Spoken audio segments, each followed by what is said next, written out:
Robert Hardman there, speaking to my colleague Joanna Gosling. Let's just, if you're just joining us, bring you that statement once again from Buckingham Palace that we had a little bit earlier on. And it simply says, after further evaluation this morning, the Queen's doctors are concerned for Her Majesty's health and have recommended that she remain under medical supervision. But the statement also says the Queen remains comfortable and she's at Balmoral, and Prince Charles is there with her. We gather that the Duke of Cambridge is also travelling to Balmoral to be with the Queen as well. And we can speak now to Anna Whitelock. She's a royal historian and a professor of the history of monarchy at City University in London. Well, of course, she has made history with the extraordinary longevity of her reign, hasn't she? Yeah, I mean, it's remarkable. I mean, a queen reigned for longer than 70 years. She's just, as Robert was saying, has just sworn in her 15th Prime Minister, her first being Winston Churchill. I mean, she spans the second half of the 20th century and now into the 21st century. She has become so part of British identity. And I think whether people are supporters of the monarchy or not, this kind of news just sort of rocks people because she is in many ways a rock. She's always been around. Most people haven't lived a life where she hasn't been queen. And certainly today with people around me, there is definitely a sense of, oh, gosh, that's going to be odd, isn't it? And I think that just sums up really the kind of influence and impact she has beyond the very important role we saw her play swearing in Liz Truss as Prime Minister just the other day. And that in itself was extraordinary because it was her 15th Prime Minister. And she smiled, that unique smile of hers, at the new 15th Prime Minister she has asked to form a government. The first, I think, Winston Churchill. Yeah, Winston Churchill was the first. And, that was the first time that she had sworn in a new Prime Minister at Balmoral. And of course, that adjustment had been made because of the mobility issues, which we've known have affected the Queen for a long time. We know that she pulled out of a Privy Council meeting. And we know, the Queen is, as far as possible, it's business as usual. She would have absolutely been determined to be there to see the end of the Prime Minister period of Boris Johnson, to swear in Liz Truss. She didn't want to have anybody play the part for her. She didn't want to give that job to Prince Charles. She wanted to do it. But, these are clearly, I think, very serious times. Buckingham Palace, again, as Robert suggested, they don't release news unless they have to.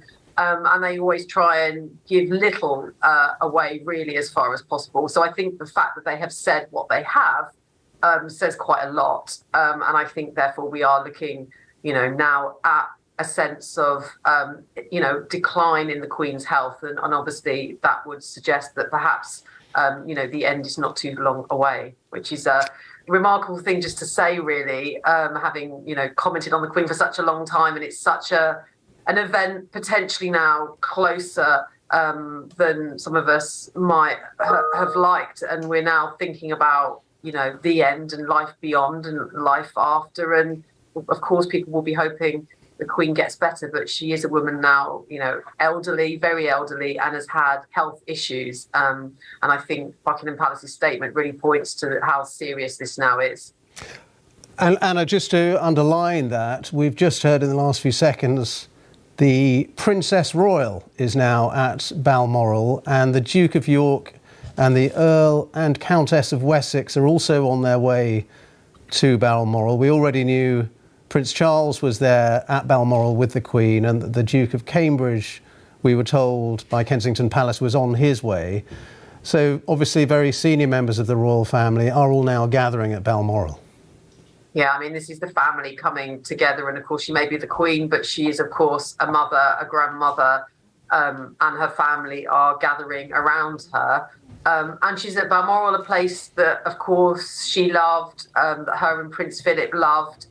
And she's going to be surrounded by her family, which, of course, I think would be very important to anybody. And so in that, I think we can be grateful that the Queen won't be alone. We're not in lockdown anymore. But yeah, I think it underscores there is a sense of inevitability now.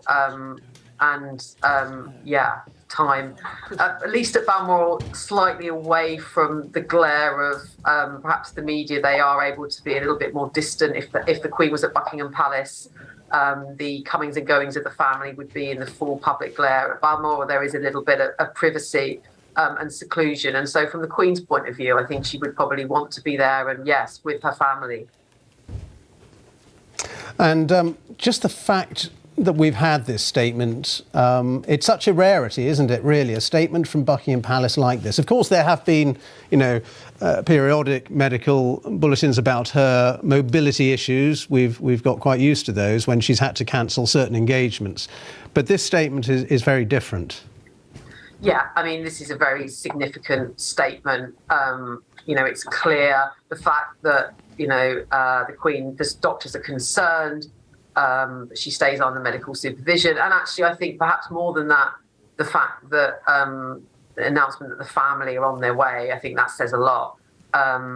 Liz Truss, the Prime Minister, has obviously come out and said that people's thoughts are there with Her Majesty and her family. So I think it's very clear that this is now sort of twilight hours, days perhaps, of this epically long reign. And obviously we saw the pictures, the cheerful, smiling pictures of the Queen just the other day in Balmoral there with Liz Truss, looking happy, looking very shrunken, looking very old, really, but with a real kind of glint in her eye.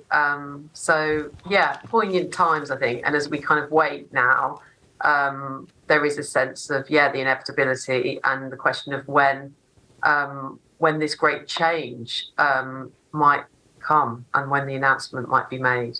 Anna Whitelock, thank you, Royal Historian, Professor of the History of the Monarchy at City University in London. Thank you for your time. I'm also joined by our Royal Correspondent, Nicholas Witchell. And Nick, you have followed the royal family for so many years. What are your thoughts after hearing this medical bulletin from Buckingham Palace? I think this is clearly a very significant moment for all the reasons that we've been saying over the past hour or so. The fact that the palace, which doesn't usually comment on the state of her health or the progression of her well-being, the fact that it is saying that the doctors are concerned, though they say she remains comfortable at Balmoral. The fact that the immediate family members are gathering at Balmoral. Prince Charles, who of course is staying on the Balmoral estate at Birk Hall, he's travelling over and has been regularly going to see his mother whilst he's been there. But the fact, I think, that says most is the fact that Prince William is flying up to Balmoral from the south. So I think, all in all, this is a very sombre moment. I think, as politicians are saying, there is profound concern. I think it was Nicola Sturgeon who used that phrase, and I think that is absolutely right, and other politicians echoing that sentiment. Hoping for the best, but let's be completely candid now, braced for the worst. It may be that there will be a recovery, but there has been a gradual deterioration in her health from everything that we can glean, from everything that we can observe over these recent months. The big change happened last October, the day that she cancelled the trip to Northern Ireland, and she was brought into hospital and stayed in hospital overnight. And that was the moment when it became apparent that there was something going on that we had not been aware of. Now, we know that there have been subsequent hospital visits. They have all been as outpatients, just brief hospital visits. And I think Hugh Pym put his finger on it, although there is this mobility issue, and we can speculate about what that might be. The key question is whether there is any underlying condition that has not been admitted to. And there have been many rumours over recent weeks and months. It is impossible to say with any certainty whether any of those rumours of an underlying condition are correct. But clearly we have now reached a point where the royal doctors feel that it is necessary to say that they are concerned. And that sends, I think, a very clear signal to the country, to everyone, really, that we're in a developing situation. And I think everyone can and must draw their own conclusions from the facts as we know them, from the images as we've seen them, the fact that she was unable to get to some of the key events in the Jubilee, the fact that she couldn't come to London to appoint the Prime Minister, the fact that the virtual Privy Council meeting last night had to be postponed. And now this morning we learn that doctors are now concerned and that she's under treatment. I think that there is no question of her being taken to hospital. I would imagine that they have made all the necessary arrangements at Balmoral to be able to treat her, and one would imagine that that is what is happening now. Nick, do stay with us. I just want to cross to Helena Wilkinson, who's our correspondent at Windsor, with the latest from there. Yes, well, as we know, the Queen made Windsor Castle her home pretty much since lockdown began, but she of course is at Balmoral, as we've been hearing, where she traditionally spends the summer months. She does tend to come back to Windsor Castle in October, but clearly huge concern about the news from the palace that we had in the last couple of hours or so. And for viewers who are just joining us, it's probably worth reading that statement from Buckingham Palace again. That statement from the palace, as I say, in the last few hours, says that following further evaluation this morning, the Queen's doctors are concerned for Her Majesty's health and have recommended she remain under medical supervision. The statement goes on from the palace to say that the Queen is comfortable at the moment, and the BBC understands that the Queen's children are either at Balmoral with the Queen or are travelling to see her. We know, of course, from previous experience that Buckingham Palace do not give a running commentary in terms of the Queen's health. They very much regard her health as a very private matter, but clearly there is a huge amount of concern now, given that they have released that statement. And Helena, we've had a whole series of messages from senior political leaders, the Prime Minister, the Leader of the Opposition and the Archbishop of Canterbury, all saying pretty much the same thing, that their hopes and prayers and their thoughts are very much with the Queen at the moment.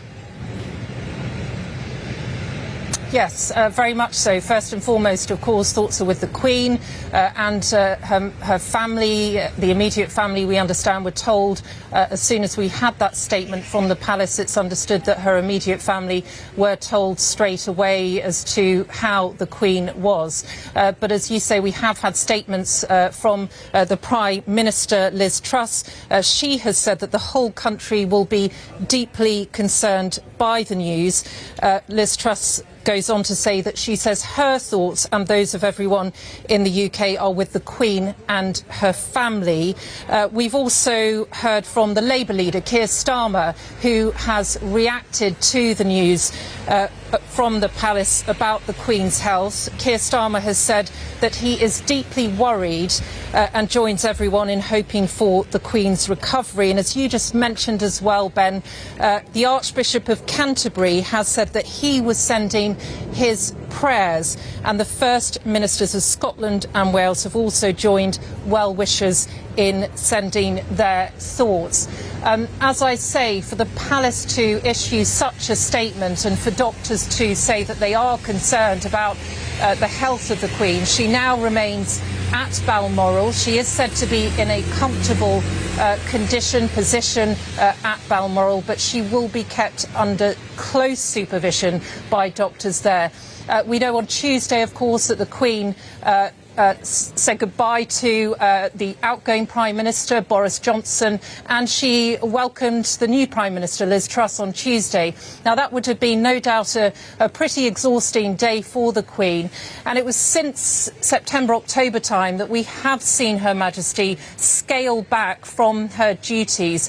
We've seen over the last months, since September time, Prince Charles, Prince William taking on some of the roles that the Queen would traditionally take on.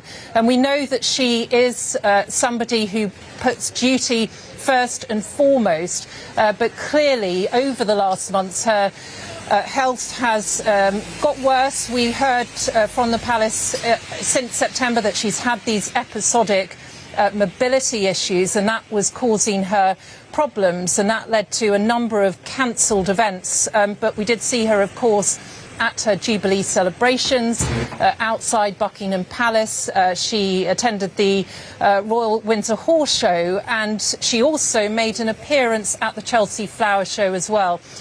What we don't know at this stage, Ben, is exactly what's going on in terms of her health. All we are told by the palace is that the Queen is under medical supervision, and I think that does create a sense of anxiety, concern, and given the fact that we are hearing that members of her immediate family are either, as I say, at Balmoral or travelling to Balmoral in Scotland, where the Queen is, that will no doubt be concerning for her family, but also for the country as well.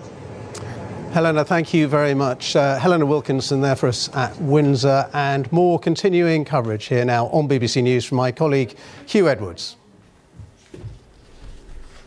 Ben, many thanks. If you're just joining us here on BBC News, this is our special coverage reflecting the anxiety and concern today for the well-being of Her Majesty the Queen, who is in residence at Balmoral Castle in Aberdeenshire, following a formal statement earlier today from the medical team saying that they are concerned for the Queen's health. We know that yesterday she was due to hold a virtual meeting with some of the new ministers, senior ministers, members of the Privy Council. That was delayed because doctors had advised Her Majesty to take a period of rest, though of course we know that a few days before she did actually manage to have an audience and to give an audience to the new Prime Minister, Liz Truss.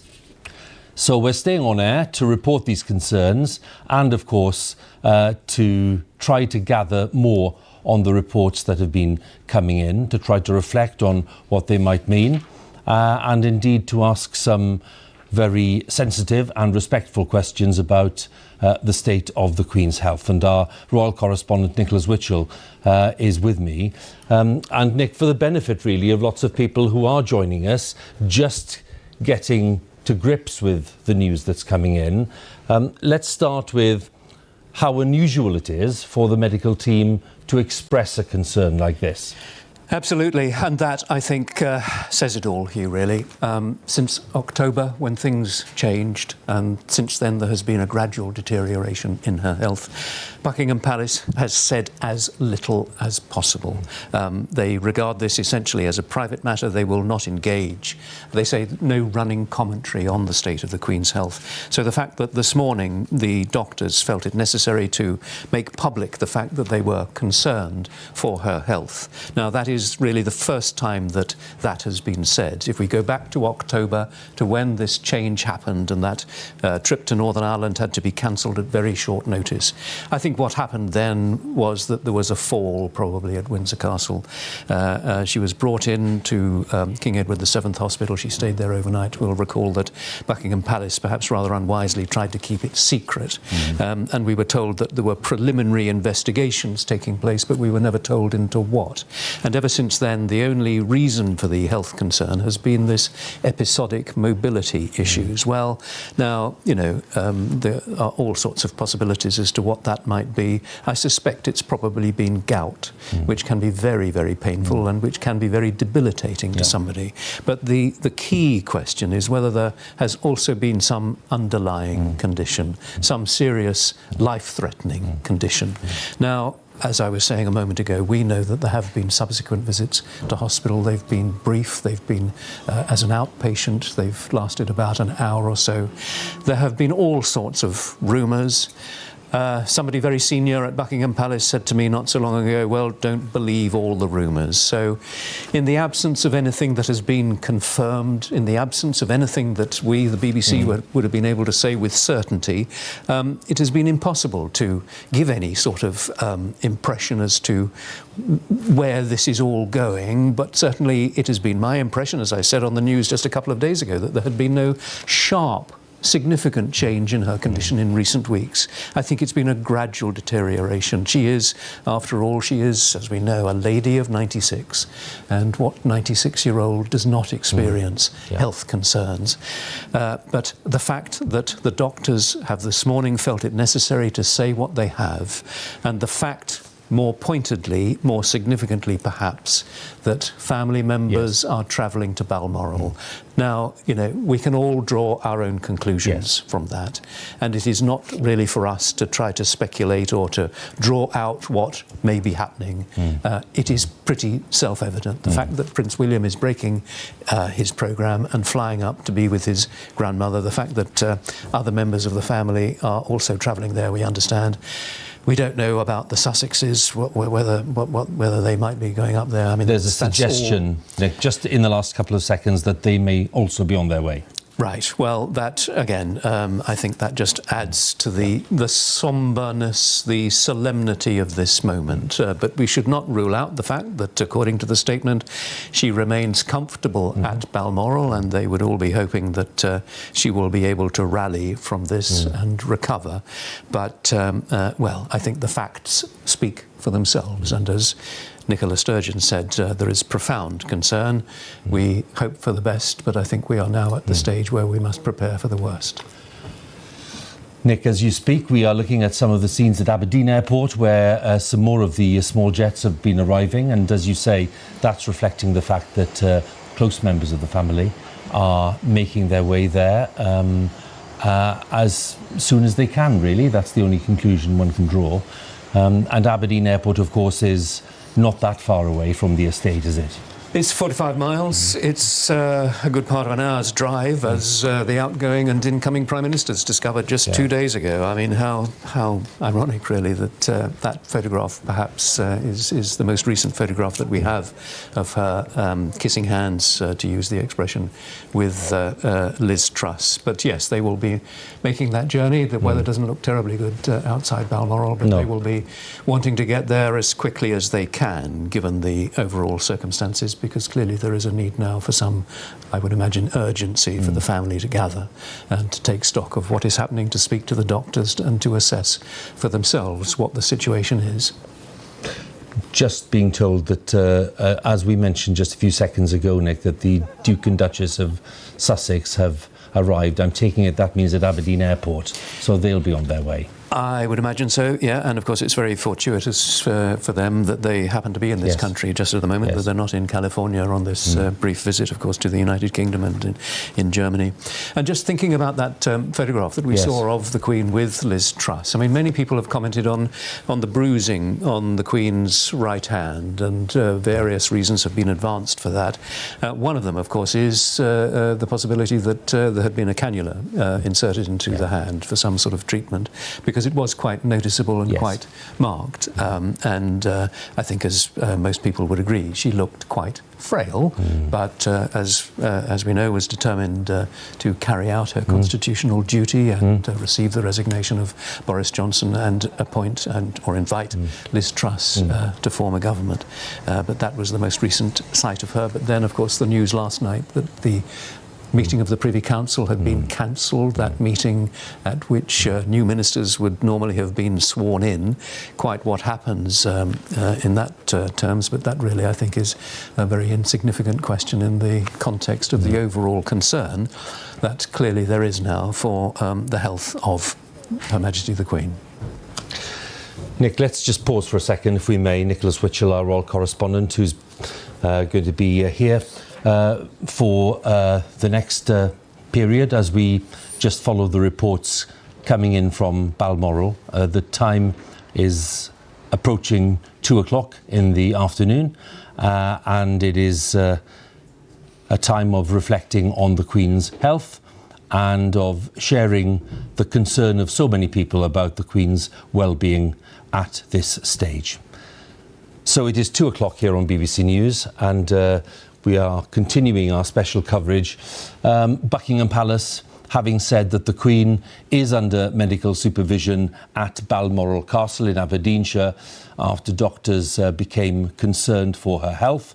A palace statement earlier added that the 96-year-old monarch remained comfortable, that was the word used.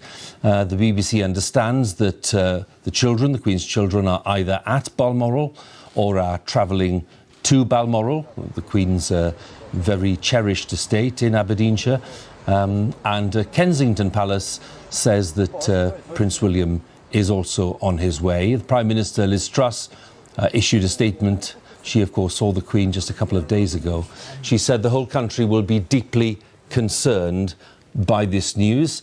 Those were the images of the new Prime Minister being invited by the Queen to form a government on a Tuesday of this week. Liz Truss saying that the thoughts of everyone in the UK and beyond, throughout the Commonwealth indeed, are with Her Majesty and the entire family. And keeping me company as we reflect on what's going on is our royal correspondent, Nicholas Witchell. And Nick, as we go through this period of the afternoon, I'm just acutely aware that there'll be more and more people turning on and basically tuning in and wanting to know what's going on. So I make no apology for just recapping on what we know already. So let's go back to the statement. When did that come in? That came in, at about 12:20, I think, and that's significant, of course, because contrary to what has been the case for the past number of months, when Buckingham Palace has said as little as possible, this is a statement which recorded the concern of the royal doctors for the Queen's health. She remains comfortable at Balmoral, that statement told us. But the fact, A, that Buckingham Palace felt it necessary to issue a statement, because at that stage a lot of rumours were going around, all sorts of rumours. So this statement confirmed the fact that people are concerned, the doctors are concerned. And then we learnt that family members are travelling to Balmoral. Yes. The Prince of Wales from Birkhall, which of course is close by to Balmoral Castle. But then Prince William and other members of the family, all the Queen's children. The Princess Royal, of course, was up in Scotland. She was there at the Braemar gathering on Saturday. But I think the fact that Prince William is making the journey from the south, the Duke of Sussex, as we understand it, also, and I think the Earl of Wessex is also travelling up. The fact that all the principal family members are feeling it necessary and have been advised that it is necessary to travel to Balmoral, I think that says everything, really. It is, as the Prime Minister has said, the whole country will be deeply concerned, and I think we must assume that there are reasons for that deep concern. There has been this gradual deterioration in the Queen's health over past months. There has been, I think, no sharp and sudden deterioration, but I think that clearly over the past 24 to 48 hours, the doctors have become rather more concerned. And it comes back to this issue, Hugh, that we were just discussing a moment ago, as to whether it is merely this mobility issue or whether there is and has been something else. And, you know, I think we can be candid. There have been rumours of cancers, but no, of course, confirmation, and one wouldn't expect there to be, because there is an insistence by members of the royal family, which is reflected by royal officials, that these matters are private, that it doesn't matter who you are still entitled to private patient confidentiality. But we do know that she has been into hospital. There have been brief visits into hospital, but of course we don't know what was the reason for that. There was the overnight stay in hospital back in October, on the night of October the 20th, when, as I was saying, that was the moment when this all changed. The previous day she had been at a reception at Windsor Castle, quite normal, you know, full of energy, speaking to people, but then the following day the visit to Northern Ireland was cancelled at very short notice. Officials had already gone to Northern Ireland, and I think what happened then was that there had been a fall at Windsor, and she was brought into King Edward VII Hospital. The palace tried to do it privately and secretly. She stayed overnight, and we were told that there were preliminary investigations taking place. But ever since that moment, it is clear that the health of the Queen had taken a new direction, that there had been a change in her health. She had then was ordered or asked by her doctors to undertake only light duties. She missed Remembrance Sunday.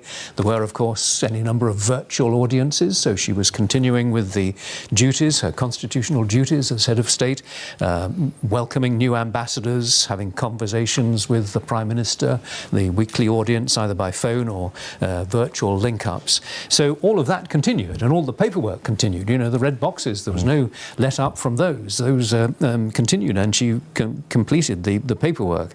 She went to the Royal Windsor Horse Show early in May and seemed quite good, you know, health-wise. I talked to people who were close by her then, and she was very much enjoyed it and was very sort of keyed in and plugged into everything that was going on. She opened the Elizabeth line, rather to the surprise of people who were expecting that perhaps she wouldn't be able to get to that. That was on the 17th of May, but she missed the Maundy service. She had to miss the state opening of Parliament because it was felt that these mobility issues might be just rather too much. And then, of course, to Balmoral in, early or mid-July. And clearly that is a very favourite place for her, and that is a place where she has been able to relax. But there she has been seen out in the grounds. There have been photographs of her walking the dogs out in the grounds. She's been doing the paperwork. She's been receiving visits from members of her family. So to all intents and purposes, aside from the mobility issue, which is sort of ever present, there was no visible sign of any sharp deterioration in her health. She was unable to come to London, much as she had wanted to for the appointment of the new Prime Minister, so the Prime Ministers went to her at Balmoral a couple of days ago.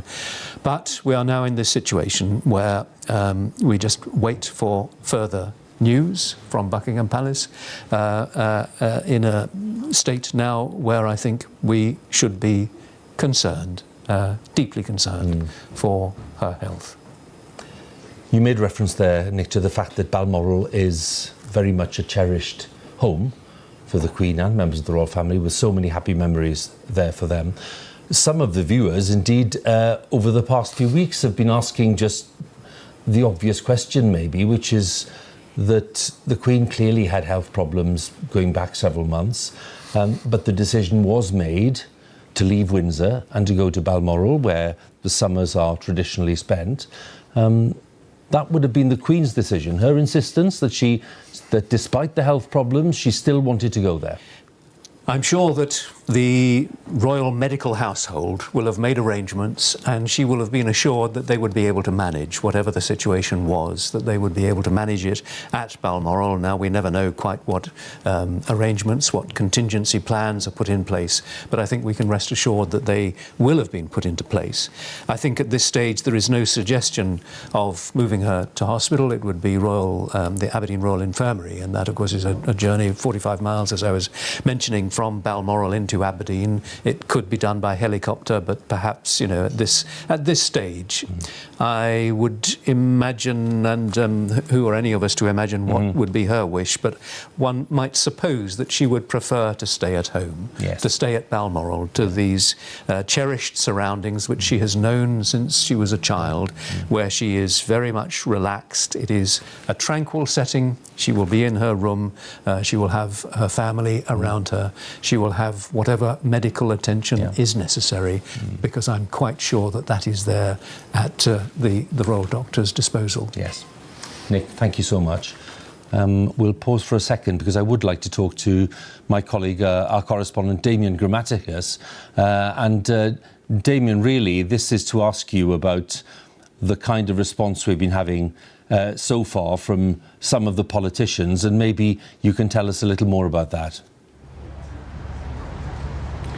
Yes, Hugh. So I think, as you've been hearing, what we've heard is from across the political spectrum and across the country, very similar wishes and concerns being expressed by all. The announcement from Buckingham Palace here came through as the political leaders of all parties were here in Parliament with the debate, the government debate, Liz Truss outlining her energy plans. Of course, Liz Truss had just been on Tuesday in Balmoral, where the Queen had invited her to form a government. We saw those very unusual arrangements. I think Nick Witchell was just talking about those, where the political leaders. Boris Johnson first travelled up there to tender his resignation. Liz Truss followed him to be invited to form a government. And after that news came through during that debate, we've had that response from all of these figures. So Liz Truss, the Prime Minister, putting out a statement saying that the whole country will be deeply concerned by the news from Buckingham Palace this lunchtime, and adding that her thoughts and the thoughts, she said, of people across the United Kingdom are with Her Majesty the Queen and her family at this time. Sir Keir Starmer, leader of the opposition, very similar. He said, along with the rest of the country, I'm deeply worried by the news from Buckingham Palace this afternoon. My thoughts are with Her Majesty the Queen and her family at this time, and I join everyone across the United Kingdom in hoping for her recovery. The leader of the Liberal Democrats, Sir Ed Davey, again repeating those statements. The whole nation's thoughts and prayers are with Her Majesty the Queen and her family as we all hope and pray for a full recovery.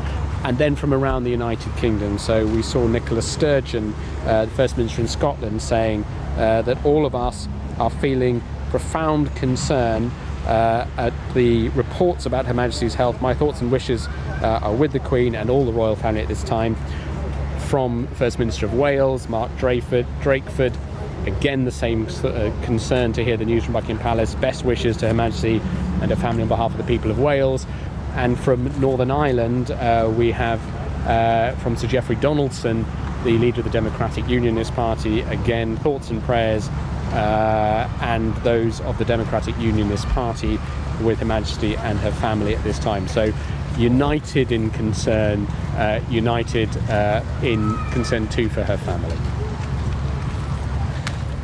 Damien, thank you. Damien Grammaticus there, our correspondent at Buckingham Palace. And that's the image for you this afternoon at 12 minutes past 2 on the 8th of September. And that is the entrance to the Queen's estate in Aberdeenshire, Balmoral Castle, an estate that she is very familiar with. She's had a lifelong affection for it. And that is where the Queen is, we're told, resting and is comfortable.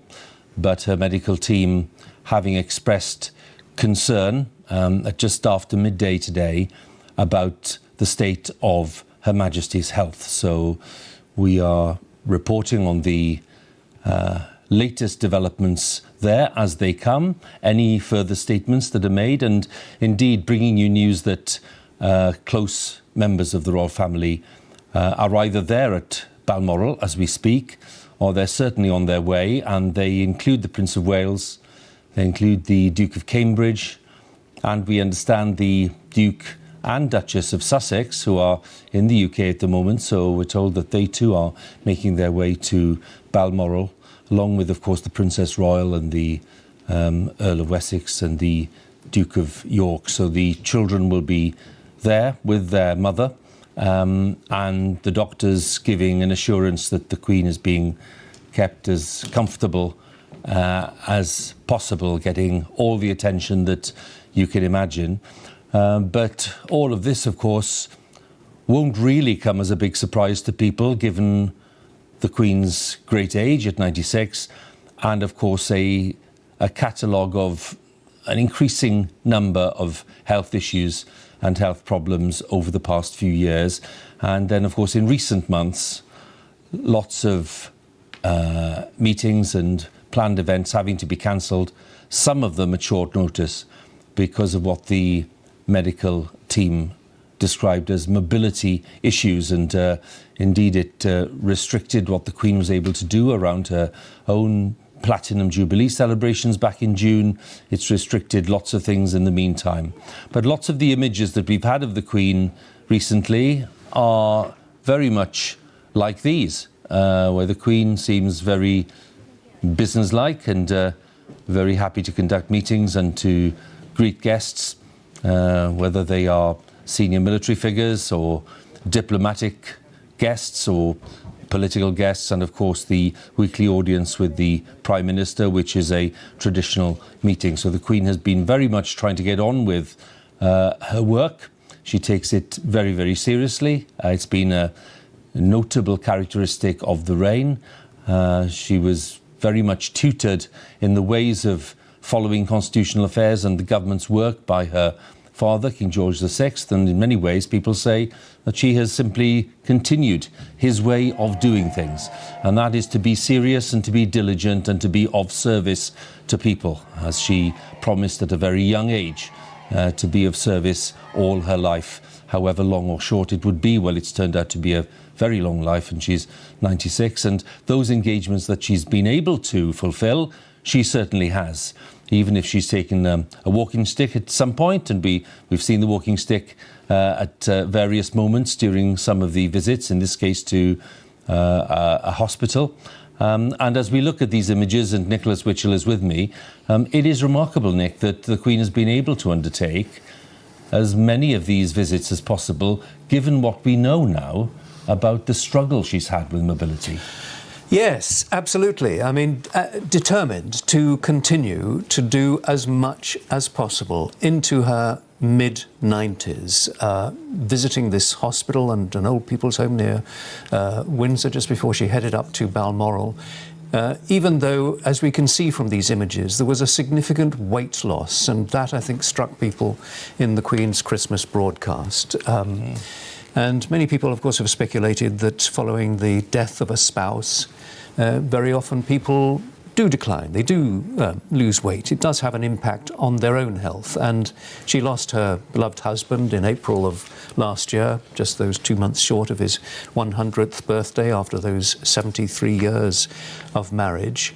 And although she was very stoical, as you would expect her to be, and she took it in her stride, I'm quite sure that privately it will have been a significant blow to her and will not have helped her own health or her own mental well-being and her determination to continue fulfilling her duty as she has done and had done for so many decades. But she did, because that, above anything, is what is important to her.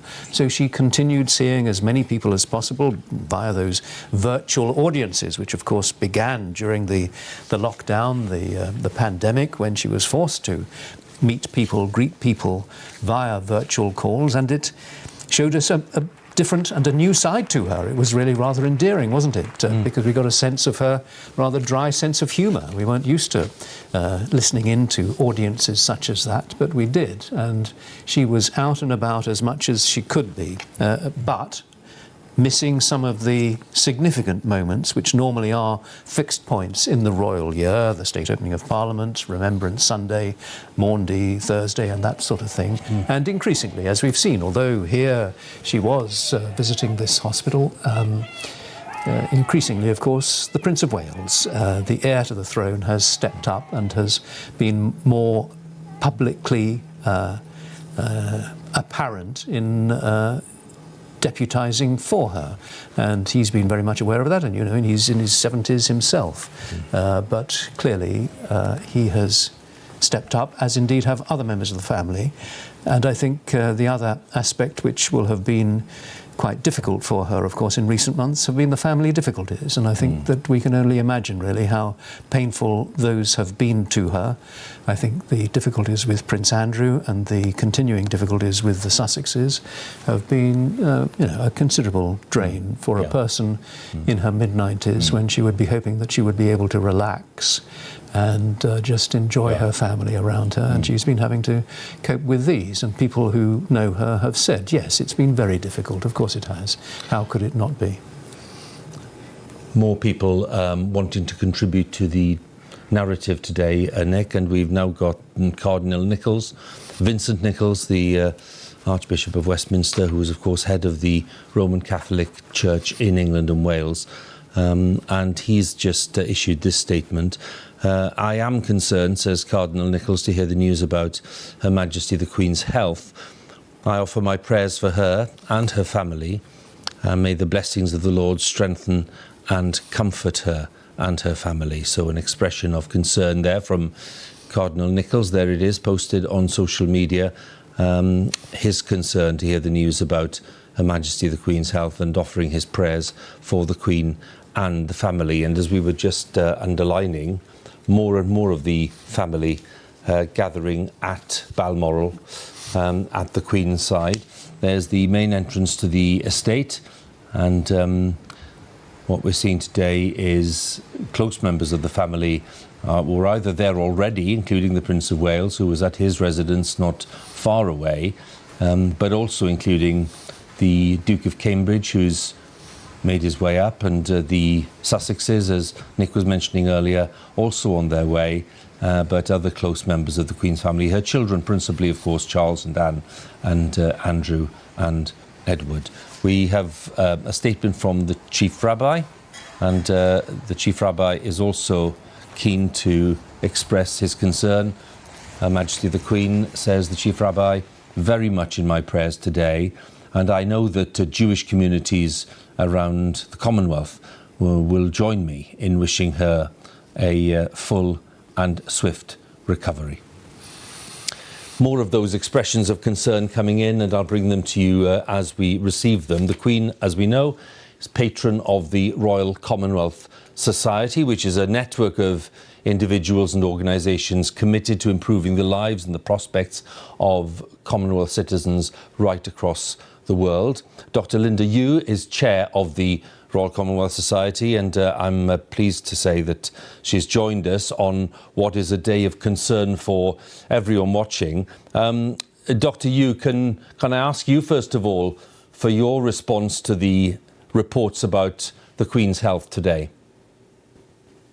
Well, we, the Royal Commonwealth Society, and indeed, I'm sure all the people across the Commonwealth will be thinking of the Queen and sending our very best wishes for a swift recovery for Her Majesty. She is indeed the head of the Commonwealth, and this year, in the Platinum Jubilee year, marked 70 years of being head of the Commonwealth. And this network of countries, which span about a third of the world's population, I'm sure will join everyone in the UK and around the world in wishing the very best for the Queen and her family, and I'm sure are monitoring and sending their thoughts throughout this time.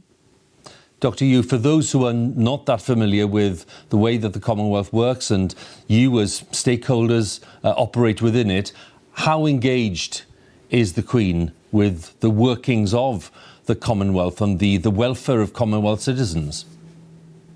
She is very engaged. So she is the patron of our society, the Royal Commonwealth Society, which is the oldest charity dedicated to the Commonwealth. She's also the patron of about 250 so other Commonwealth charities. So in about 800 charities that she is part of, the Commonwealth is a large part. And I can say for my part, before the pandemic lockdowns, she was very actively, physically actively involved. I've met her at least a half dozen times. In fact, at least once a year for various events such as the Commonwealth Service at Westminster Abbey that we organize, but also at other events that support young people who are making a difference in their community.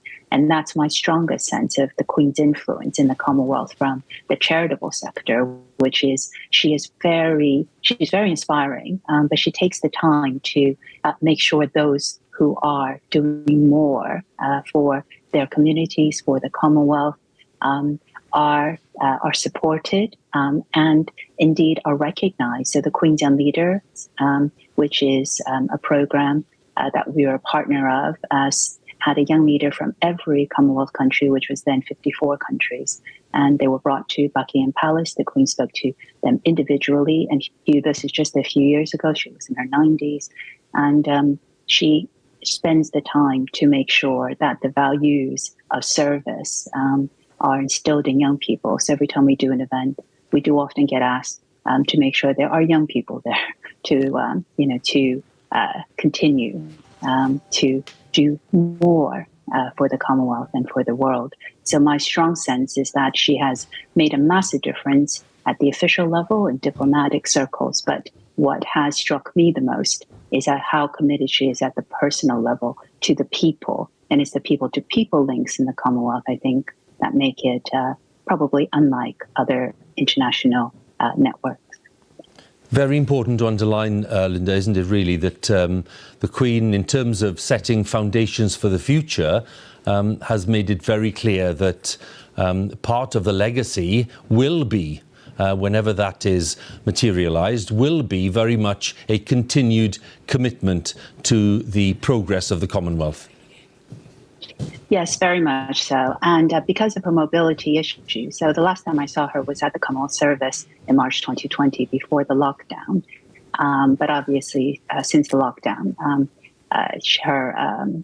we've all been more virtual, but her mobility issues have meant that even as she's restarted engagement, she's no longer able to travel to, for instance, the Commonwealth Heads of Government meeting, which happened in Kigali this June. And the Prince of Wales, who will be the next head of the Commonwealth, certainly carried her message to Kigali when I was there, including achieving a project that she personally launched in Malta when the heads of government met, which was to have every Commonwealth country commit to protecting a piece of forestry. So the Queen's Commonwealth canopy that we organized was announced as completed in Kigali by Prince Charles.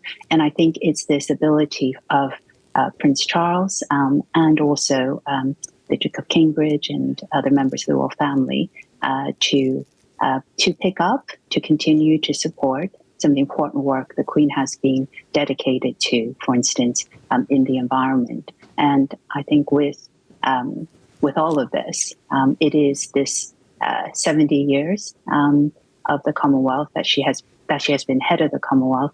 I think it has made a massive difference. And I'm sure the young people in particular that she's inspired during this time, or maybe some of whom have gone on to do incredible things, of course, will continue. And I think that's why the focus on young people and the royal family's commitment to the Commonwealth means that this kind of work, really supporting charities, communities, the environment, and young people, continues every day around the world. Very important to underline that contribution. And thank you so much, Dr. Linda Yu there, who is chairman of the Royal Commonwealth Society. The scene there at Buckingham Palace, but let's go to Balmoral then, where the Queen is resting and where doctors are looking after her health. And my colleague there is Rachel Bell. Rachel, what's going on at the entrance to the estate as we speak? Well, Hugh, the heavens have opened just in the past kind of 10 minutes or so, perhaps reflecting the kind of gloomy atmosphere here at Balmoral today. It's all quiet here, as you can see. This is a fairly regular scene in a September outside Balmoral with the Queen in residence, police at the gates. But the slight difference is, of course, that in the past kind of 10 minutes or so, they have been taking out barriers to try and, I guess, just to kind of create some space between the gates and the well-wishers that have arrived here, that have maybe come, kind of around about 20 well-wishers that are here to see what's happening. Now that announcement obviously from Buckingham Palace earlier this afternoon, which said following further evaluation this morning, the Queen's doctors are concerned for her health and have recommended she remain under medical supervision. It said the Queen remains comfortable and here at Balmoral. Now, as you've been saying, the Queen is here at Balmoral on her annual summer stay. This is a place she comes a lot, and she's been here since July. Now, that statement from Buckingham Palace is very unusual. We don't tend to get an update on the Queen's health on a regular basis. We, of course, heard when she had COVID. We heard when she started using her walking stick about those sporadic mobility issues that she had been experiencing. So the fact that we have heard from Buckingham Palace today with that statement about concerns for the Queen's health is quite significant. Now, we know that Prince Charles is already here along with his wife Camilla. They are with the Queen here at Balmoral. We also know that William, the Duke of Cambridge, is on his way here. We expect him to arrive any time from now, and we also know that the Duke and Duchess of Sussex are on their way here to be with Harry's grandmother. Let me take you through some of the events of this week which have led us here, because Balmoral has been the scene of quite a lot of activity this week. It was here that the Queen appointed the new Prime Minister, Liz Truss, a break from tradition. Usually the Queen would carry out this occasion at Buckingham Palace, but it was decided that she wouldn't travel to London, that she would stay here at her Highland home and would receive the outgoing Prime Minister Boris Johnson along with the new Prime Minister Liz Truss at Balmoral. And Then, of course, the photographs of that occasion that we saw in Balmoral Castle itself of the Queen looking bright but perhaps frail. She was carrying a walking stick, but she was smiling, she looked happy. And of course we have known for some time that she has been suffering from those mobility issues.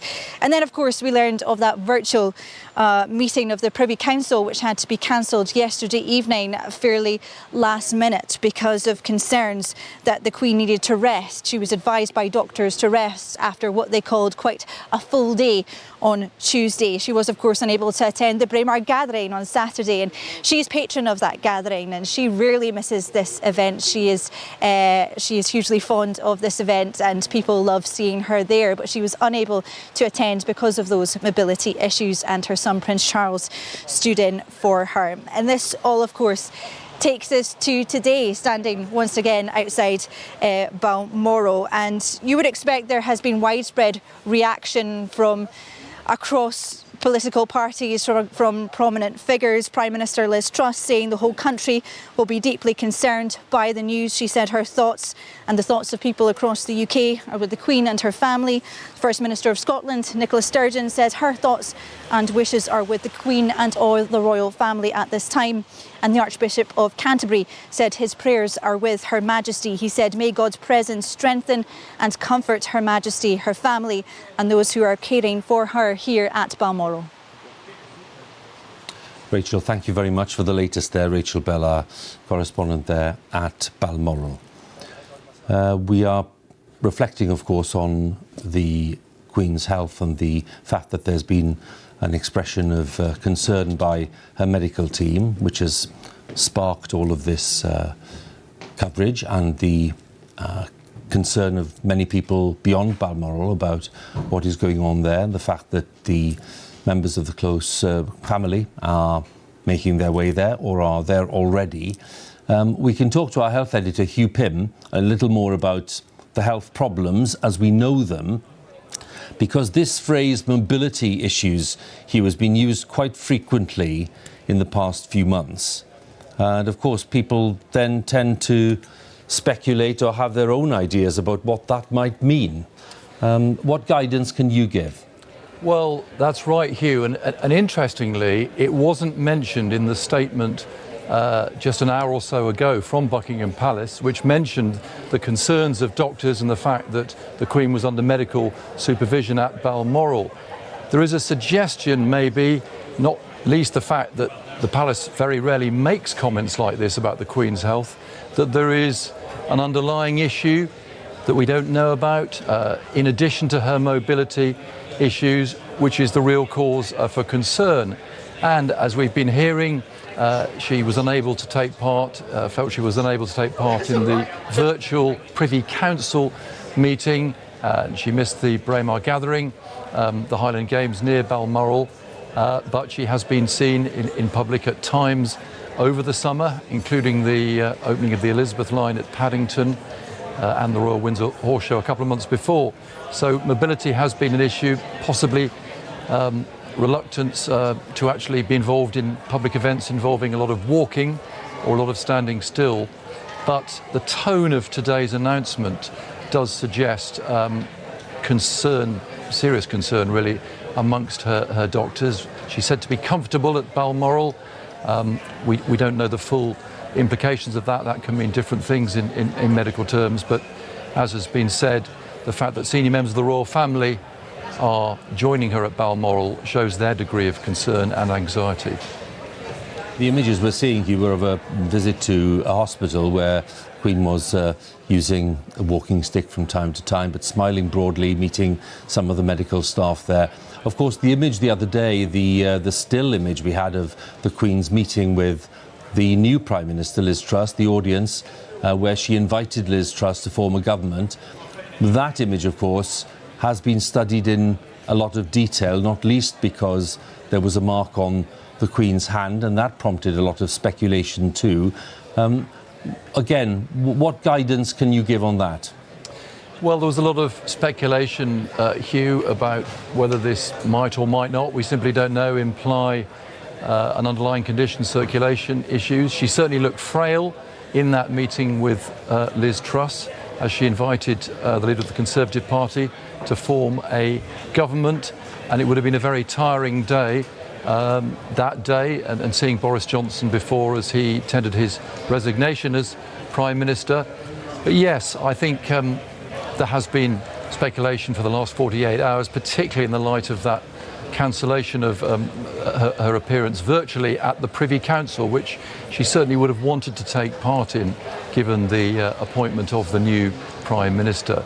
But the statement from Buckingham Palace certainly shows a degree of anxiety about the Queen's condition. She has been in very good health, remarkably good health, for all of her 96 years. There are many conditions affecting frail older people, affecting mobility. She did have back and knee problems going back a decade or so ago and needed treatment for that, but she has been in remarkably good health. But there is this concern right now amongst her doctors with her at Balmoral. Hugh, many thanks for the moment. Hugh Pym, our medical editor there, health editor.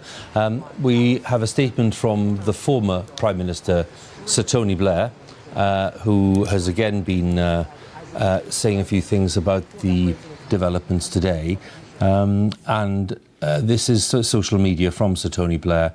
It is deeply concerning, he said, to hear today's news from Buckingham Palace. My thoughts and prayers are with Her Majesty the Queen and her family at this worrying time. So Tony Blair adding his voice to the other voices heard today, including Cardinal Nichols and the Chief Rabbi, and of course the Prime Minister Liz Truss, the Labour leader Keir Starmer, Nicola Sturgeon, Scottish National Party, Mark Drakeford, the First Minister of Wales. They've all been expressing their concerns and saying that their prayers are with the family at this time. And still with me is our royal correspondent Nicholas Witchell. Nick, again, for those people who are now tuning in and watching what's going on, I've conveyed some of the concerns that some of the political and religious leaders have been expressing. What are you picking up now? I think at the moment, Hugh, we just have to wait. There is no further news. The mood is undoubtedly sombre. There is serious concern that is reflected in the statements of Prime Ministers past and present, and First Ministers and religious leaders. I think everybody is reacting to the same set of facts, and I think those facts really speak for themselves. The fact, most pointedly, I think, and most expressively, is the fact that the family are gathering. The family are, in some cases, making the long journey up to Balmoral to be at the Queen's bedside at this moment. She has been advised by her doctors to rest, to continue resting.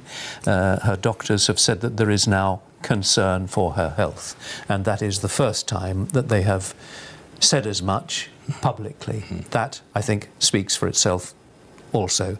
The doctors, under the head of the medical household, Professor Sir Hugh Thomas, they clearly have been in close attendance throughout the summer, throughout her time at Balmoral, and I'm quite sure that they will have made all the contingency arrangements so that she can receive whatever treatment she needs within Balmoral, without having to take her to Aberdeen Royal Infirmary. And I'm sure that all those facilities are there within Balmoral Castle, and there will be doctors and nurses in attendance on a permanent basis. It brings us back to this question of what is the cause of the health concern? Is it merely the mobility issue? Now, let's be candid, mobility issues don't generally end a life. So I think the suspicion, but it is only a suspicion, must be, as it has been for a number of months, that there is some underlying condition. We saw the significant weight loss that was evident in the Christmas broadcast that had taken place really over last autumn after this sharp change in circumstances, October the 20th, cancellation of that visit to Belfast, and everything really has unfolded since that date. The light duties, the less visible monarch, the forced cancellation of some of the fixed points in the constitutional year, the state opening of Parliament, the Remembrance Service and so on. So I think that inevitably it is legitimate to wonder whether the mobility issue has been used as a little bit of a smokescreen by Buckingham Palace.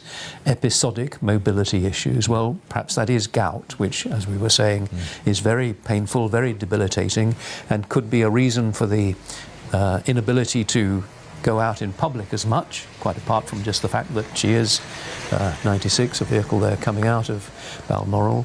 But I think that what one must wonder is whether there has been something else happening health-wise that is the cause of them saying today that they are concerned for her health. Though, of course, they do say that she is comfortable at Balmoral, and we must hope that she is able to rally and recover from whatever episode it is that caused the cancellation last night of the virtual Privy Council meeting. Was it simply that she was having to rest after a full day, 2 audiences with the outgoing and incoming Prime Ministers? Or is there just, has the gradual deterioration in health now reached a significant moment? Has the frailty really increased to the point where she is perhaps now bedridden, where her family are gathering at that bedside around her? More expressions of concern coming in, Nick, and this is from the Muslim Council of Britain. And the Muslim Council of Britain saying our thoughts and prayers are with Her Majesty the Queen and the royal family at this time. We wish Her Majesty a swift and lasting recovery. Well, there'll be lots of people uniting with that wish. That is the Muslim Council of Britain. Let's join the former royal correspondent, currently the associate editor of the Daily Telegraph. That is Camilla Tominey. And Camilla, it's good to have you with us, albeit in rather worrying circumstances. What are you hearing? Can you share with us anything that you've been hearing today?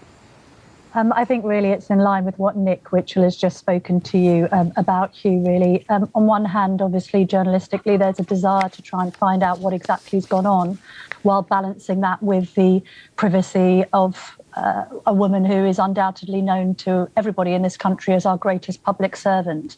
And therefore, she is entitled to privacy concerning health matters. And it is probably right that we don't know some of the details at this stage of what exactly she is suffering from. But I think the signs are looking ominous, to have family rushing to Balmoral, some travelling quite great distances in short time, to have the unprecedented nature of the statement from Buckingham Palace talking about the concern of doctors for Her Majesty's health, and indeed to have the scenes that played out in the House of Commons earlier, where clearly Nadine Zahawi, the Chancellor of the Duchy of Lancaster, was instructed to interrupt that statement somewhat to inform Prime Minister Liz Truss and others of the state of play. I don't think the Palace would have taken that kind of measure if they didn't think that it was something that needed to be urgently flagged.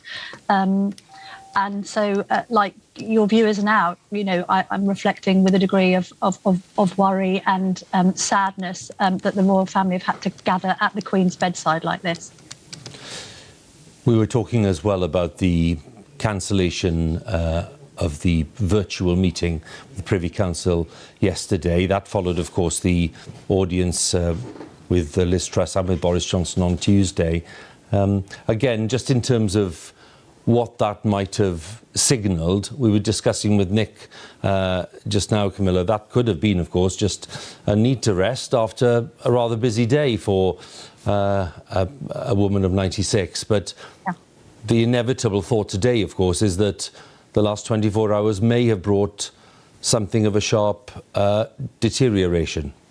Possibly, although knowing the Queen as we all do, she is somebody who likes to keep busy, and it's remarkable what she has still been doing in recent weeks and months at the age of 96. Just to see her photographed at Balmoral in front of that roaring fire as she prepared to greet the new Prime Minister, and to still be working day to day with her red boxes and making public appearances, frankly, defies belief. Somebody who's 4 years off her centenary. I don't think she'd want it any other way. I think that she's always wanted to keep busy. Equally, I think to be in Balmoral at the moment, to make the decisions that were made, again, unprecedented, to have Liz Truss travel to her rather than vice versa, is completely fitting of what we are in, which is uncharted territory with a monarch of this age. Well, Camilla, thank you so much for joining us. Camilla Tominey there, former royal correspondent, now associate editor of the Daily Telegraph. And we can have a word too with Jonathan Spangler, historian from Manchester Metropolitan University, who specialises in history and affairs of the monarchy. Jonathan, thanks again for joining us. And I'm just wondering, could you help us in terms of what this scene today represents, the fact that there is now this official concern for the health of the longest reigning monarch in British history?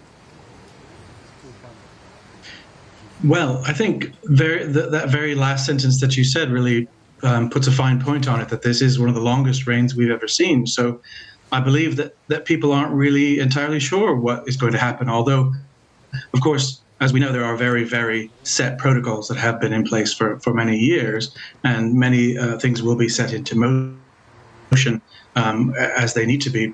But I think as a historian, it's something that I find quite interesting, that transitions from one monarch to another are always set with difficulties and anxieties and worries, as they are really transitional points in our history, and similarly with histories all around the world. And I think because the monarchy of Great Britain is still such a significant institution, it really will be quite interesting to see what plays out over the next few days.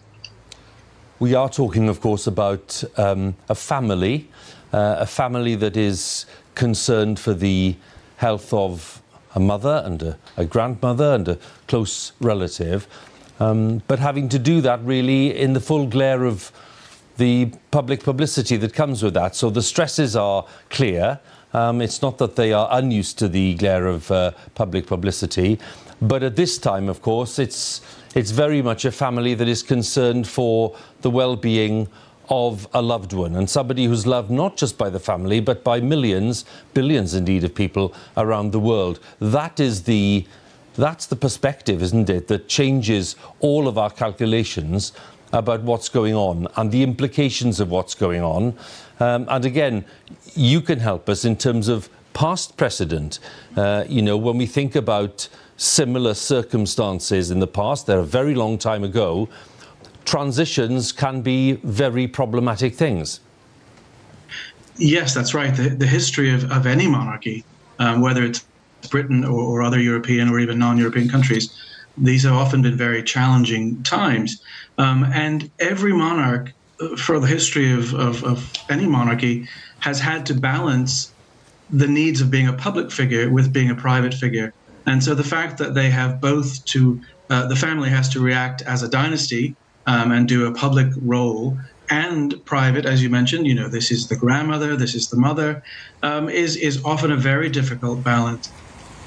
And in the past, before media really kind of came along and public opinion in the 17th and 18th century, this was maybe a simpler affair because deaths could happen outside of the spotlight. But since the 18th and 19th century, certainly there's been quite a lot of press coverage of these things. And then certainly within our own more recent history, since the 1960s, the British monarchy in particular has really opened up more of its activities, its life, its day-to-day life to the media and to public opinion. So I think that this is all unprecedented.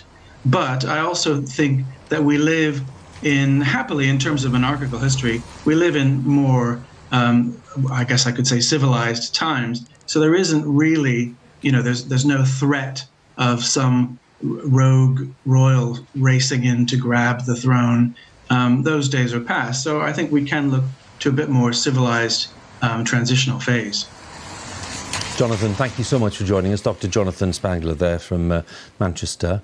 And for another perspective, we're joined by the royal expert and author of a new book called Defenders of the Faith, the British Monarchy, Religion and the Next coronation, whenever that happens. Hopefully it's a while away. Let's talk to Catherine Pepinster. Catherine, good to talk to you. Thank you very much for joining us today. Again, what are your reflections on the fact that we are simply now looking at Balmoral? We're looking at the Queen's great estate there in Aberdeenshire in the full knowledge that her own medical team have deep concerns about her welfare. Now, as someone who studied the monarchy in different forms, what are your reflections today? I think that it's fair to say that we all have a sense that, to use a phrase used of politics some while ago, the tectonic plates are shifting. There is a sense that perhaps we're on the cusp of a new era, and I think many of us will find that really quite a disturbing moment. We have relied on the Queen for 70 years to bring stability and continuity to this country. We saw that only yesterday with the transition between two prime ministers, that she was what we call the dignified part of the Constitution, but she was there, she was something that said stability to us all as the country underwent great change. And I think if we are seeing the end of her reign, that will be quite a traumatic moment for us all. You must be heading towards 80 yourself to be able to remember any other monarch, and we've relied on her to be there. Perhaps some of us have even taken her for granted, and I think this is really momentous for the nation if we are seeing the era coming to an end. When you look at parallels, when you look at transitions, when you look at the whole question of the relationship between the royal family, for example, and the Church of England as the established church, again, when we talk about transition, what are the questions that bring themselves to the fore for you? Well, I think one of the things that's very different now is that it would have been taken for granted when the Queen came to the throne herself 70 years ago that everybody was at least nominally Anglican, that the Church of England was the religion of the country, and that is not quite as it was then. And so we might wonder, should that have an impact on the coronation we have? We are a much more diverse nation now in terms of both Christian denominations and other religions, and I think that's something that the Queen herself has recognised. Perhaps she was onto that earlier than the rest of us. I'm reminded of her 1952 Christmas message, the first of her reign before her coronation in 53, when she asked for people of all faiths to pray for her. I think that's a remarkable thing to have asked in 1952. And I think that at this moment, when it seems that perhaps we are now in the period of transition, that request that people of all faiths pray for her is one perhaps that we should all remember now, that this is a moment for people of all faiths to pray for her again. But I think we have such a different nation to the one we had in 52, that how Britain responds if we are at that moment of change will be a great challenge. Catherine, just a final point, if I may. We're just looking at images of the entrance to Balmoral estate here, and some comings and goings. They've brought out some of the barriers. For someone like you who really does try to consider monarchy across a great arc of history, beyond even the longest reign in British history, it's one of those days where I suppose you begin to look at how the monarchy is this great constant, and that people really are very, very dependent on it in many ways. Yes, I think you're right. And it's interesting to look back at what happened when Queen Victoria died. And the great novelist Henry James wrote about this in his diaries, which I read. And he talked about how discombobulated people were and wondered how Britain was going to cope. But actually, it did cope, because along came another monarch, Edward VII, who turned out to be a very popular king. So we do have a way of having a transition, having a change, yet having constancy. But I think after such a long reign, the nation will find this a difficult moment indeed. Particularly as we are in such a period of transition anyway, because we have a new Prime Minister, things seem very fluid, and perhaps we've relied on the Queen to offer us this stability at such a difficult and fluid time. Catherine, very good to talk to you. Thank you so much for joining us today. Catherine Pepinster there, the royal author. Nicholas Witchell, our royal correspondent, with me. And Catherine, of course, making the salient point there, Nick, which is that we're talking about a monarch who has, for millions of people, represented a big, reliable, solid constant for decades. Constant in an ever-shifting, ever-changing world. She has been a source of stability and, for many people, of great reassurance. We're reminded of that in the last few days, the appointment of her 15th Prime Minister. It reminds us of the span of years that she has been there and the changes that have taken place in the United Kingdom throughout those 70 years in every aspect of our lives. Cultural, industrial, political, economic. We've come from empire into Europe and then out of Europe. The Commonwealth has taken shape during her reign, something of immense importance to her. She's visited 150 countries, I think, during her reign, and of course many of those visits were to the countries of the Commonwealth. And she said very early on in her reign that she would support and do everything that she could for the Commonwealth every day of her life, she said, I think, in the Christmas broadcast in 1953. And that has been absolutely key to her. And without her, I don't think the Commonwealth would be the organisation that it is today. But it underlines how constant and dependable she has been, and we must hope will continue to be throughout these 70 years of her reign. But I think that it is absolutely true that she has been this anchoring point. And whilst everything, the still, calm centre, whilst so much around her has changed, you know, a focus for national identity and continuity, and she has represented those best of qualities, hasn't she? She has represented just duty and decency and dignity, and those really have been many of the hallmarks of this remarkable reign, a remarkable reign which continues. There is nothing further from Buckingham Palace, and we have no reason to expect that there will be. We must just wait and see whether further news does emerge once the immediate family members have arrived at Balmoral. There seem to be a lot of vehicles coming out of Balmoral estate, but I haven't noticed very many going in. No.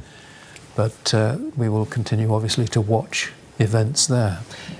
Just to draw on that point about continuity, Nick, it's been interesting talking to younger people in recent weeks who've been focusing a little more on this remarkable figure of the Queen, far more than they have done maybe in the past, and realising with some great surprise that the Queen really, you know, has been around since just after the Second World War, and for lots of young people this is ancient history. So it just underlines the fact that what she represents is something remarkable, not just to people who are in some age today, but also to people whose notion of what is old and old-fashioned is different. She is the embodiment of so much of our history, isn't she, really? She represents the nation's history to itself, and she represents the nation to the wider world. And the fact that she has that link with that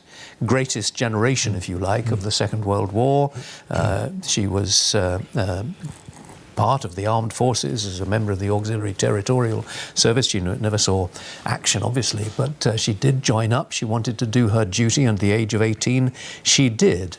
and she recognises and identifies very closely with the armed forces and particularly with that wartime generation, with the D-Day veterans, with the others who served during the Second World War, because she went through it. And of course she witnessed her father, George VI, the wartime king, and the impact that it has on him. And of course she knew Winston Churchill. She was witness to that, and he was, as we know, her first Prime Minister, the first of the 15.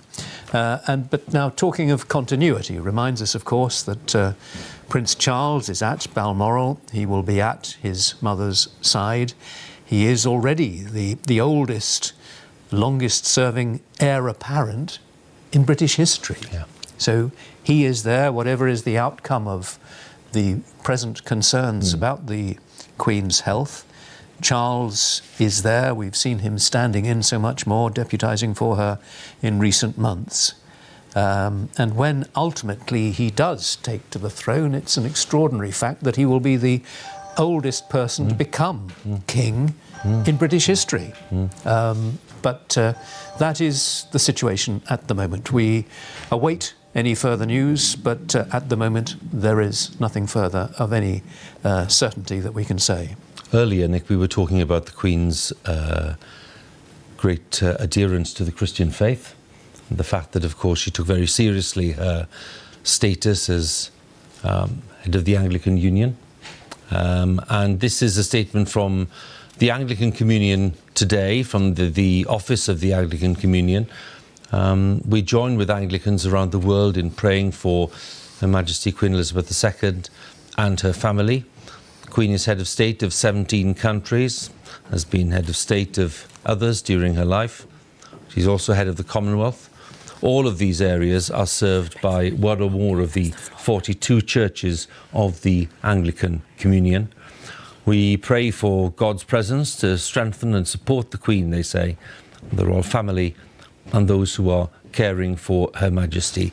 That statement from the Anglican Communion just come in a short while ago, as we are reporting the continued concerns today about the Queen's health, the concerns expressed by the doctors who are working with and for the Queen at Balmoral, the Queen's estate in Aberdeenshire, where we're told the Queen is comfortable, that she's being cared for, of course, by the best medical experts that you can possibly imagine, and that's exactly as one would think appropriate.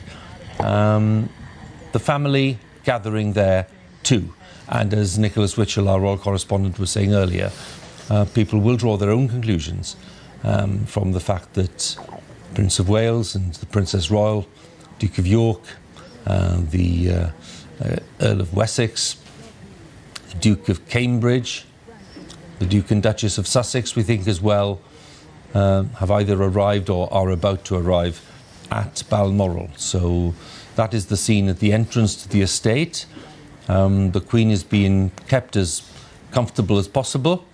There's been no bulletin apart from the one that we are currently reporting some 2.5 hours ago, which was to say that doctors now had their own concerns, more concerns about the state of the Queen's health.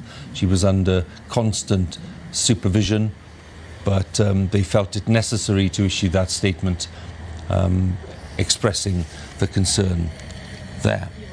Nicholas Witchell still with me, our royal correspondent, as we look at these images of the main entrance there at Balmoral. And I think the issue now, Nick, is to, as you say, patiently wait and sympathise with those who are clearly going to be in a state of great concern and distress. Yes, I think people will take this very, very personally, won't they?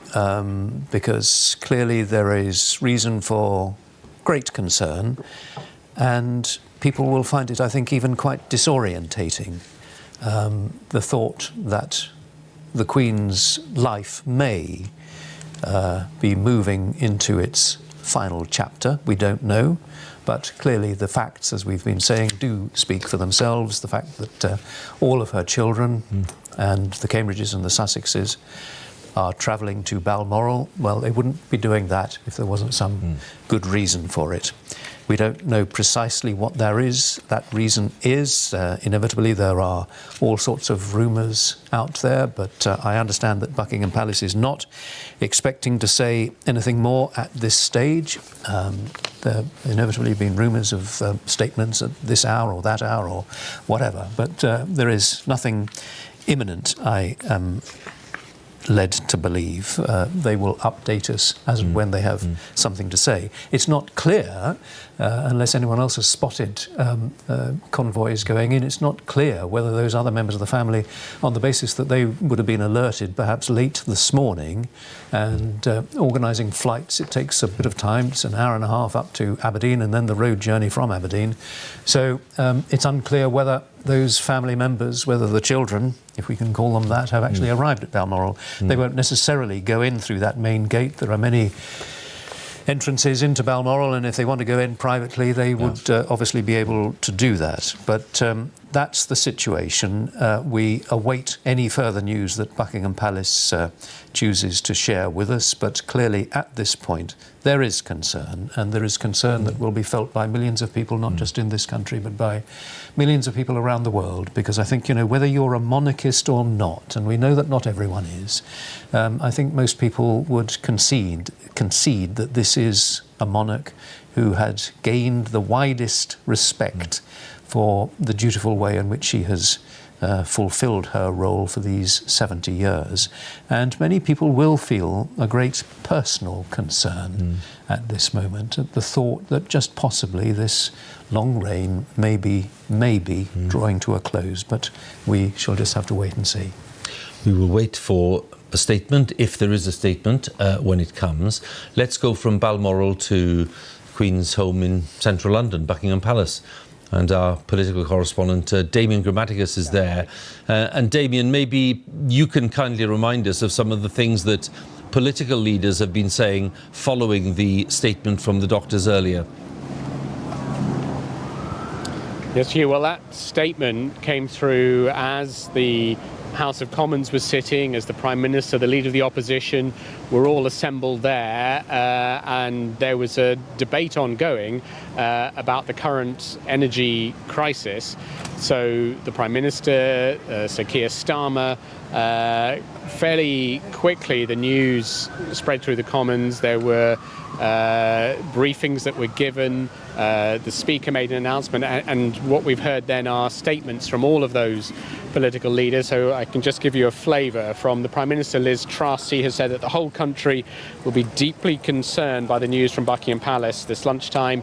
She said her thoughts and the thoughts of people across the United Kingdom were with Her Majesty the Queen and her family at this time. Very similar from the Leader of the Opposition, Sir Keir Starmer, Labour leader.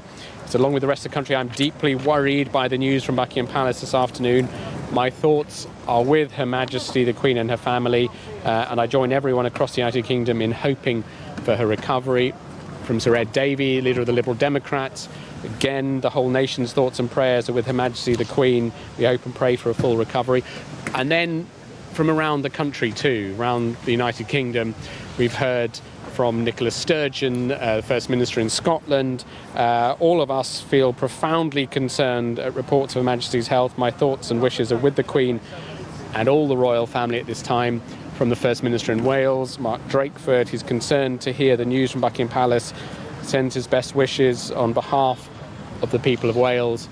From Northern Ireland, Sir Geoffrey Donaldson, he said, my thoughts and prayers and all of those of the Democratic Unionist Party with Her Majesty the Queen and her family at this time. And I mean, as you've been hearing, the Queen, through the whole length of her reign, has had 15 Prime Ministers now. The most recent, of course, invited by her, Liz Truss, just to form a government at the beginning of this week on Tuesday. And we've been hearing from some of those former Prime Ministers too. So we had Sir Tony Blair, who's tweeted, it's deeply concerning to hear today's news.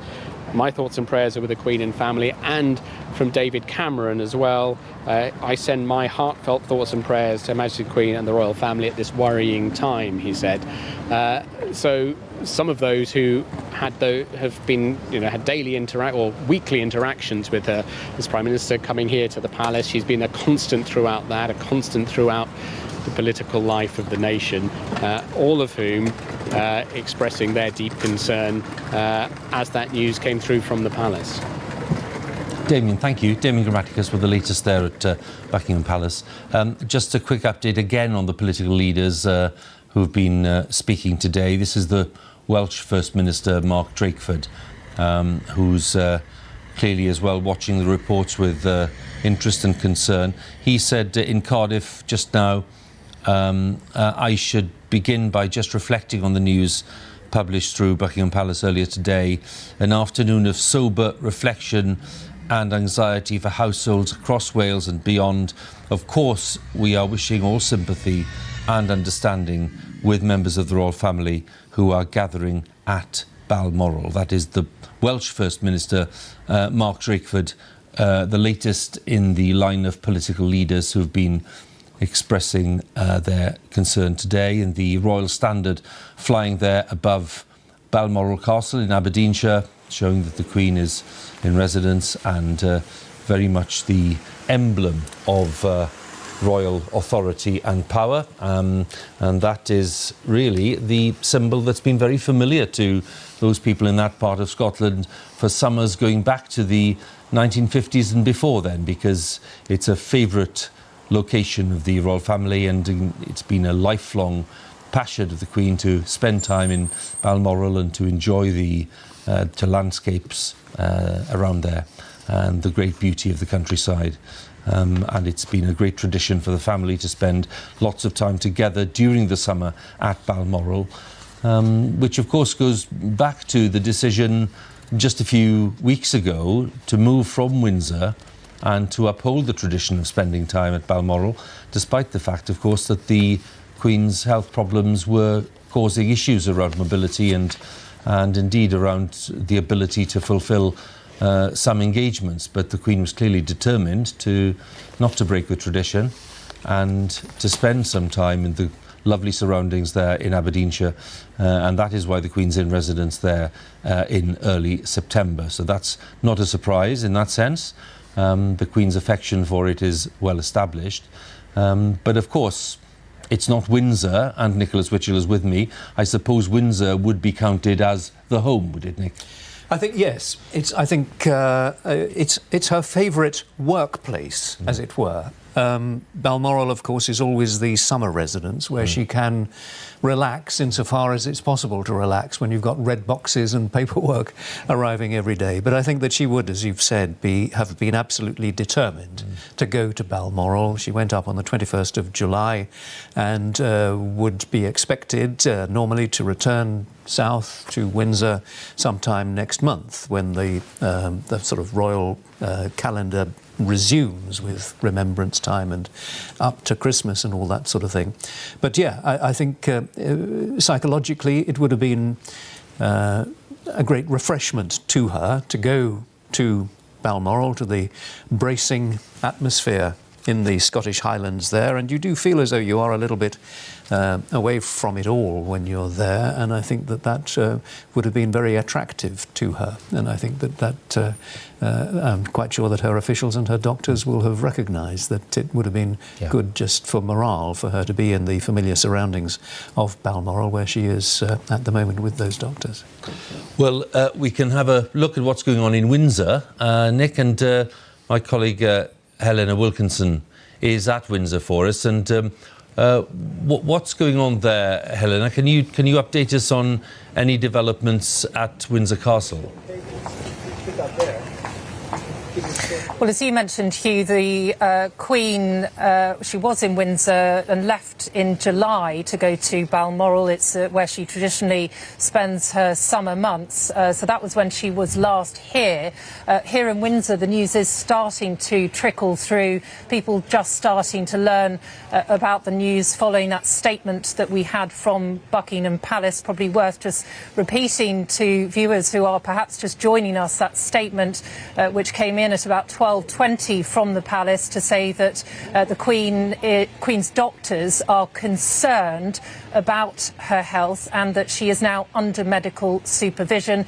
Just to stress, though, in the statement, it also went on to say that the Queen is comfortable. But we've spoken to some people here in Windsor. I mean, the umbrellas are up. It's been raining all afternoon. This, of course, is full of tourists normally, but the weather, I think, has put people off slightly. But there was a woman who has already arrived from West London, about half an hour away, because she said that she heard about the news about the Queen's health and wanted to be here. And we've also heard that the news is also reaching people who are inside the castle in terms of the grounds. The tourists are learning it, but some are learning of that news as they come out of the castle. Of course, the Queen has made Windsor her main residence, and it is one of her favourite homes, and she pretty much remained here in Windsor.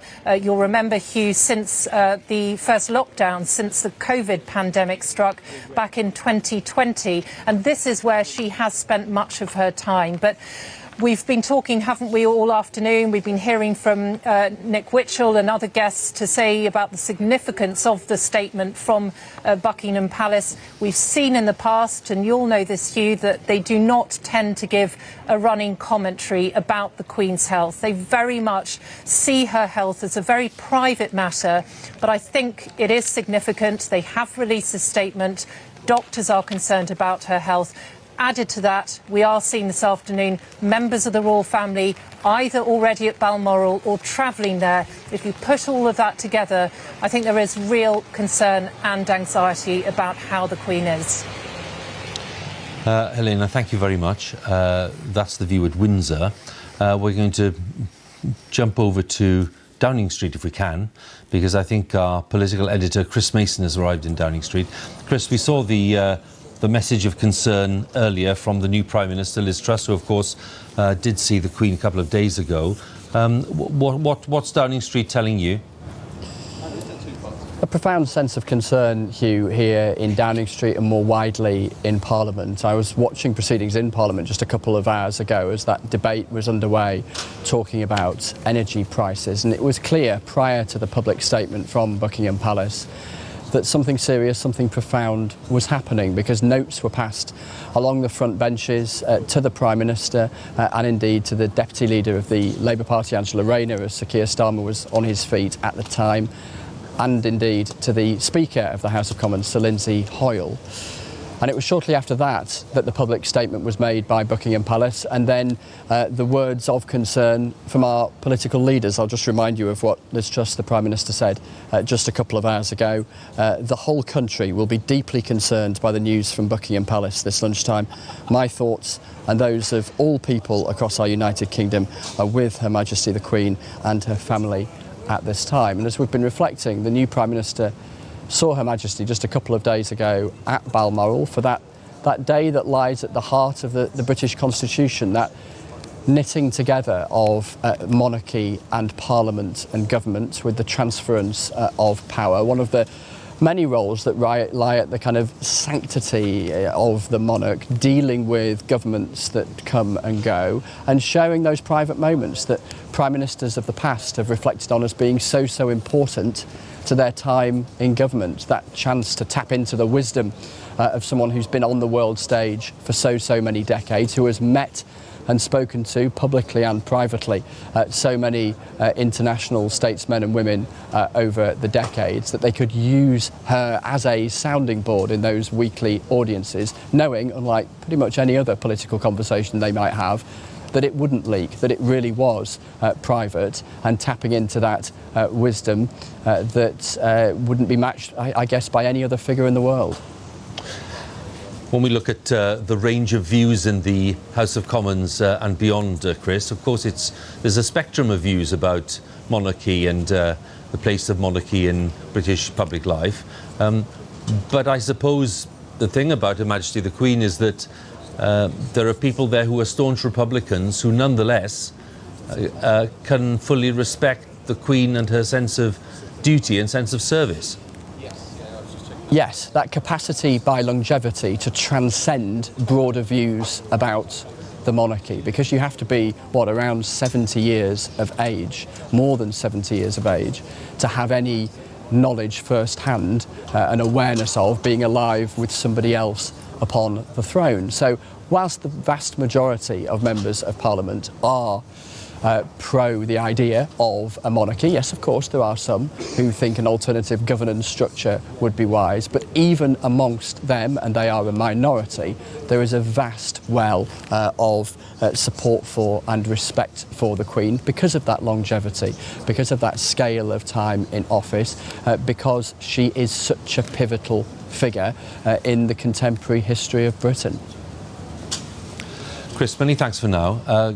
Chris Mason there in Downing Street. We're looking at images here of Balmoral, the entrance to the estate in Aberdeenshire where the Queen is being cared for, where her health is causing some concern to her doctors and where close members of the royal family have made their way and are still making their way there today. So that would speak for itself. We were talking earlier to our royal correspondent who's with me here, Nicholas Witchell. And for those people who are catching up with the news, Nick, because, this is something that will be spreading throughout the country as people get more and more aware of what is going on. We're in a position where we are, quite rightly, just having to wait patiently to see what happens. If there is another bulletin on the Queen's health, it may signal an improvement, it may not. But we're in the position where we need to wait. Yes, and it's far from clear whether there will be anything further from Buckingham Palace in the short term. One would imagine that they would feel the need to give some sort of an update, given the level of concern that there is, this profound sense of concern, as Chris was describing it a moment ago, and that reflects what political leaders and others, religious leaders and so on, are saying. The mood is very sombre. There is this serious concern brought about by the wording of the palace statement, most unusually expressing concern on the part of the Queen's doctors. So clearly there has been some change in her state of health, which has brought about that concern by the doctors, and most markedly the fact that all other members of the royal family are gathering at Balmoral, that all of her children, the Prince of Wales, or the Duke of Rothesay, of course, as he's known in Scotland, has been staying with Camilla at Birk Hall, so it's just a short journey for him. The Princess Royal, also in Scotland, she was at the Braemar gathering last Saturday with Prince Charles, so she would not have had to travel very far. Indeed, she may even be staying at Balmoral Castle herself. The Duke of York is making his way, so is the Earl of Wessex, and again, significantly, the Duke of Sussex and the Duke of Cambridge are travelling up. So they will have been advised that this is a moment when their presence is necessitated, when it is appropriate for them to be at Balmoral Castle, to be with the Queen. So I think that really tells us everything in a sense that we need to know, and explains why there is this very sombre mood amongst politicians and others who presumably are being advised. Certainly Downing Street must be being advised by the Queen's Private Secretary, Sir Edward Young, about what is happening there. And I think the fact that they are saying and they are speaking in the way that they are, with the language that they have chosen to use, that also tells us something, that concern is justified at the moment. As we understand it, Nick, not everyone has arrived, as you were suggesting there. There are some still on their way. So, but one imagines that they'd be there fairly soon, having been alerted several hours ago now, a couple of hours ago, 3 hours ago. So we'll see. We'll see if we can spot some members of the family who've not made it so far arriving. While we do that, let's bring in Carolyn Harris, who's a royal historian and author from Toronto. Carolyn, thank you for waiting to talk to us.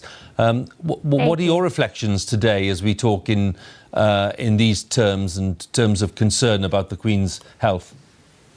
Well, there's a great deal of concern regarding the Queen's health, not just in the United Kingdom, but in the wider Commonwealth, as the Queen has taken her role as head of the Commonwealth extremely seriously and has become the most well-traveled monarch in history. So she's a familiar figure in Canada, Australia, New Zealand, the various Caribbean and South Pacific realms, and the wider family of Commonwealth republics as well. So that transition from a British Empire and dominions through to the modern Commonwealth of equal nations has very much unfolded over the Queen's lifetime. So she's a figure of global significance and not simply of a British significance.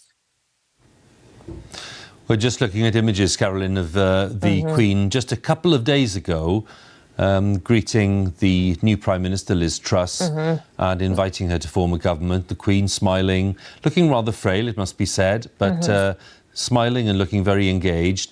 And just reflecting what you were saying there about the commitment, not just, of course, to the UK, but to the wider Commonwealth family, this has been something that the Queen has been fully engaged with since she came to the